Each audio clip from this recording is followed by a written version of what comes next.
You only need to do this right now with XRP, XLM, and XDC if you want to make some serious gains in crypto, and every day we're getting into a better position to be able to do so. But it's not going to be like that forever. Time is running out, and in this video I'm going to show you exactly what you need to be doing in order to make the best gains possible before 2025.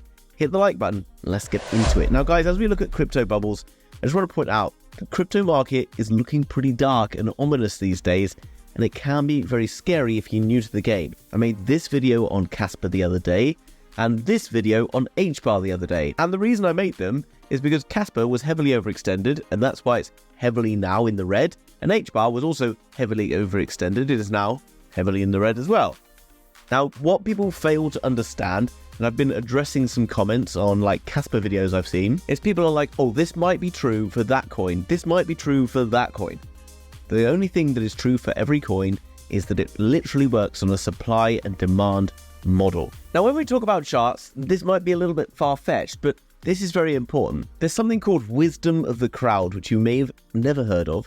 If you've ever been to like a traditional English fair or somewhere else around the world and done something, maybe you've had to guess the weight of a pig or guess the weight of a cow or whatever it is in order to win a prize. Guess how many sweets are in the jar.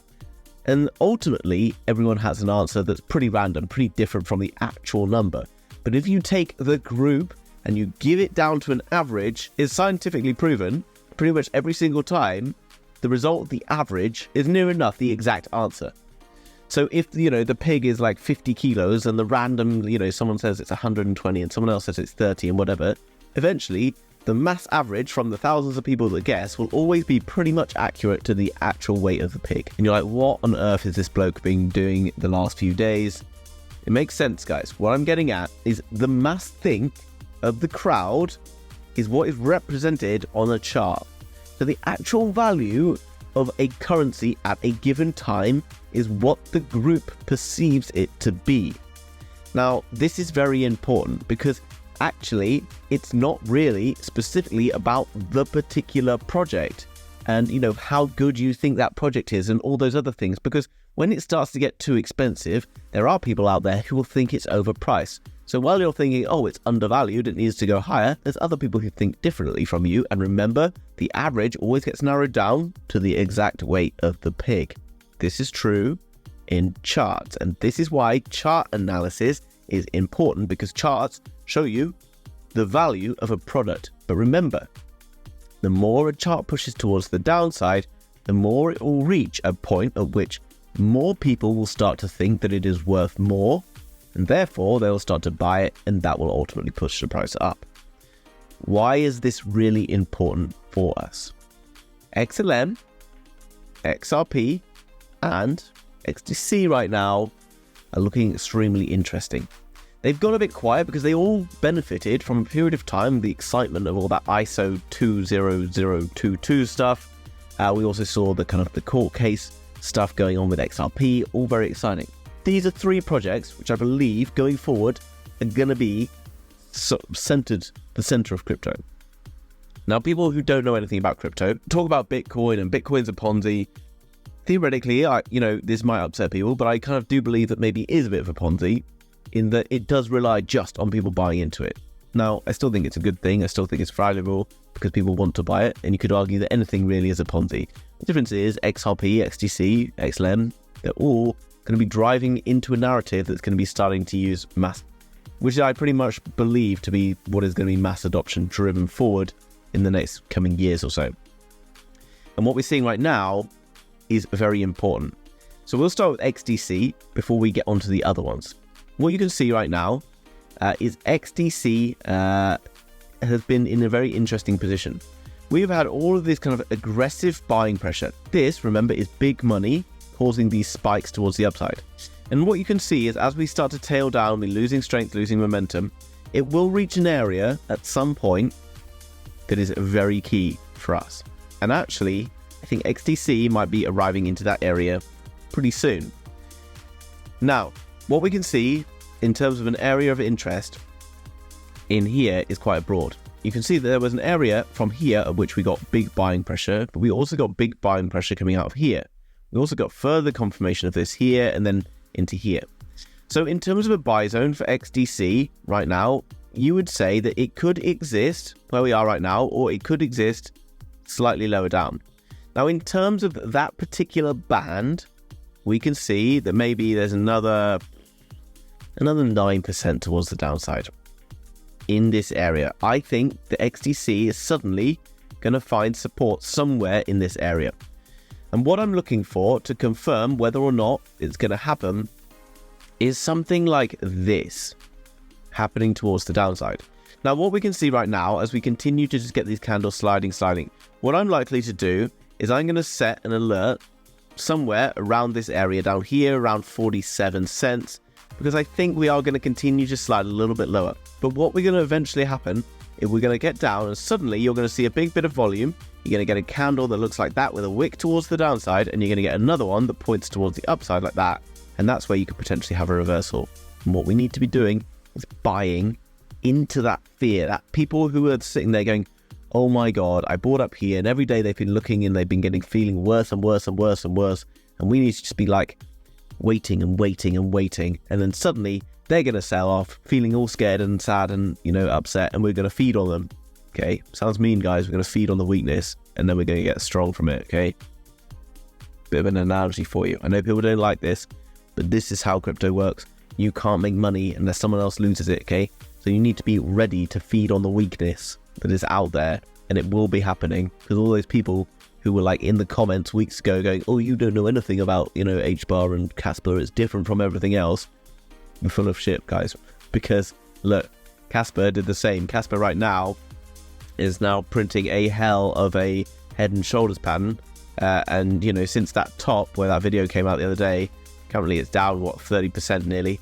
And it's probably going to crash even further.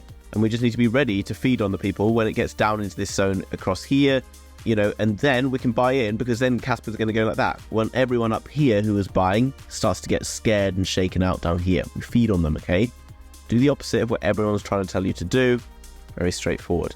Next one to look at. We looked at XLM. So look at XLM. XLM, guys, I do think that as we look at XLM right now, XLM is about to have a bit of a final shake towards the downside. Now, we know that this piece of news was very exciting for XLM. There was big money that forced this. And we know that the big money is prepared to buy XLM somewhere in this region down here. Now, you can see that we are not that close to that area right now. For XLM, we still need to push down another 21%. Now, I'm not guaranteeing that it won't get down there, or will get down there, sorry. But what you can see right now is we are losing strength on this particular pattern, and it wouldn't surprise me, and literally as I look at this, perhaps even by the time this edit is finished, that we will be breaking structure here, and we will be pushing. Possibly we have a retest, but ultimately I think we will be pushing minimum down here to sort of 11 cents. If it gets to 11 cents, I will be looking to accumulate some XLM. If I'm not going to go all in, but I've got some cash set aside to go into XLM right now. So let's say I use 50% of it to buy in there. If it comes lower, or, I haven't got the time to look at it, then, I can just auto put in a limit buy for like 50% of the money I've got set aside, and then have another 50% set aside down here. Or if I like the structure and we look like we're finding support here like we have there, then maybe I'll be looking to just go all in there, depending on, how much time I've got and whatever. It's the weekend, right? So different things happening. But, that means that we can then get in, 9% cheaper. Happy days. Now across to XRP. XRP, guys, people are losing interest in XRP so hard. All of the stuff fundamentally is behind it is the same, right? Again, you can see it's a bit of a mess because it came up so aggressively, XRP did, that it's kind of difficult to identify exactly, where a buy zone might be. I do think, again, along with XLM, XRP is looking like it might kind of continue for a little bit lower. We are getting pushed down, and I do sort of anticipate that we could be pushing back into this zone, maybe finding support on this sort of blue level here, and if we found support there, then it might be a nice time to buy. I'm not saying that there's a guarantee that it can't do this.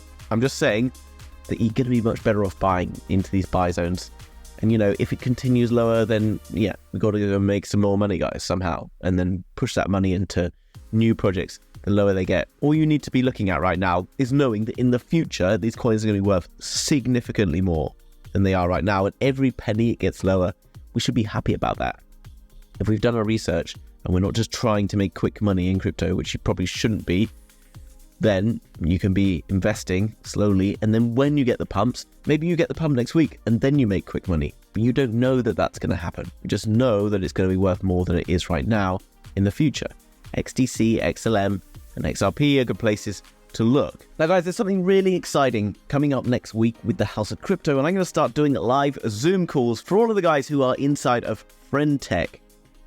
Now currently the price of FriendTech tokens for the House of Crypto is 0.064 Ethereum, which is just $100. And that's going to be able to get you onto a live Zoom call next week. I'm going to do 2 Zoom calls every week from now on for just $100. Not only that, you can buy the token, you can then sell it afterwards. So effectively you can get on a Zoom call with me for absolutely free and ask me anything to do with crypto, YouTube, entrepreneurship, whatever it is. But there's also something else.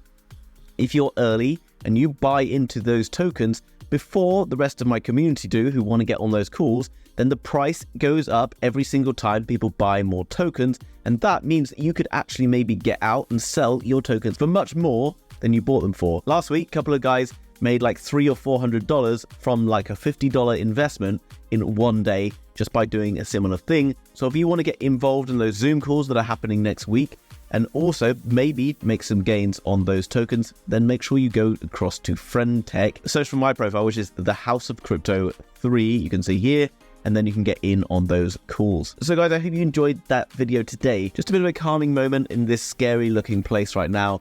If you could do the opposite from what the mass hysteria of people are doing, then you stand to make some good gains in the future. I hope you enjoyed that. If you did, hit the like button. If you're new to the channel, subscribe. See you in the next one.